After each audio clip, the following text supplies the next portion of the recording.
beryaha ka mid ahaa ayaa waxaa jiri jiray 3 ilmood oo la kala dhihi jiray Caasho iyo 2 wiil.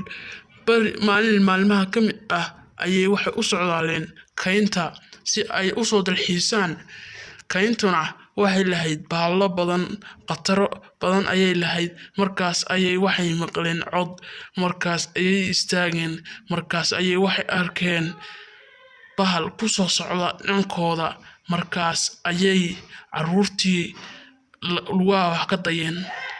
Markay sii ordaanba meel bay istaageen.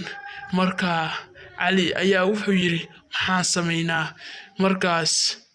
Markaas Faarax ayaa wuxuu yiri gacmaha istul saara aan geedka fuulne, anaa geedka fuulaye.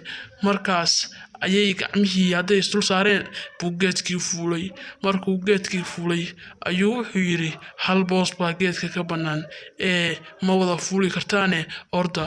Markaas labadii kale ayaa waxay joogeen ayagoo dhulka jooga oo naga baqaya bahalka.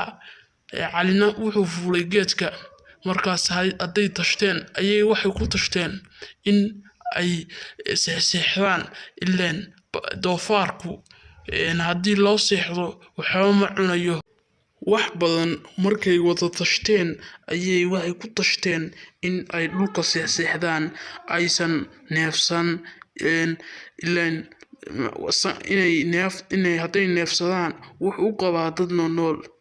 Markaas ayuu soo dulmaray. Markaas markay neefsan waayeen wuxuu u qabay dad meyd ah. Markaas ayuu ka tagay, wuxuu ka dul wareegaba suu u urinayay ayuu ka tagay. Markaas waa tagay bahalkii doofaarkii. Faarax geedkii ayuu saarnaa. Markaas ayuu wuxuu ku yiri Faarax carruurtii isoo dejiya kula leh.